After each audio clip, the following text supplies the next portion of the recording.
ఓయ్! బాగున్నావా? సరే బానే ఉంటా కదా! నేను మీ లోకల్ అమ్మాయి. టుడే రెసిపీస్ బీరకాయ పప్పు. మనకి కావాల్సినవి ఒక ఉల్లిపాయ, 2 టమాటాలు, బీరకాయలు, ఉల్లిపాయలు కోసుకొని పక్కన ఉంచుకోండి. తర్వాత మీరు ఎంత క్వాలిటీ పప్పు తీసుకుంటారో అంత క్వాలిటీ పప్పు తీసుకొని కుక్కర్‌లో అయితే వేసుకోండి.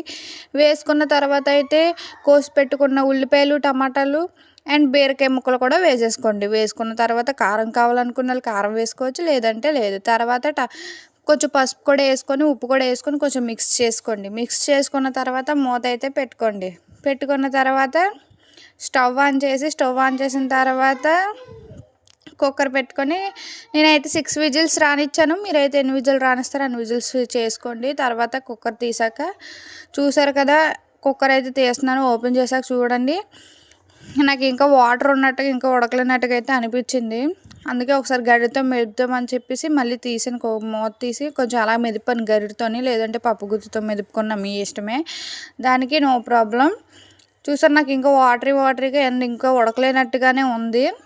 అందుకనే చెప్పి మళ్ళీ మూతెట్టి అయితే నేను 2 విజిల్స్ అలా రానిద్దామని చెప్పి అనుకున్నాను. పొయ్యి మీద పెట్టాను కానీ ఇంకా అలాగే ఉందని చెప్పి మళ్ళీ ఒక 2 విజిల్స్ అయితే రానిచ్చాను.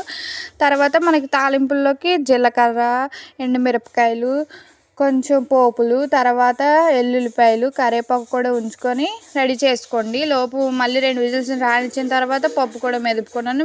మెదుపుకున్న తర్వాత స్టవ్ ఆన్ చేసి తాలింపులు సరిపడా నూనె అయితే వేసుకున్నాను. నూనె వేసుకొని ఈ ఆయిల్ హీట్ అయ్యేదాకా అయితే ఉంచండి. మామూలుగా అయితే వేసేయకండి, బేగా ఆగవు. చూసారు కదా, ఆయిల్ హీట్ ఎక్కాక అయితే వేస్తాను. తాలింపులు కూడా కొంచెం బాగా వేపండి. మరీ మాడిపోయేలా కాదు, కొంచెం డీప్ ఫ్రై అయ్యేలాగైతే వేపండి. వేపేసి పప్పులో వేసేసుకోవడమే. అంతే, మన బీరకాయ పప్పు ఈజ్ రెడీ. ఓకే, సబ్స్క్రైబ్ చేయడం మాత్రం మర్చిపోకు. ఇంకెలాంటి రెసిపీస్ కావాలంటే కామెంట్ బాక్స్లో కామెంట్ చేసే. నేను మీ లోకల్ అమ్మాయి. సరే, మళ్ళీ నెక్స్ట్ వీడియోతో కలుస్తాను. Bye bye.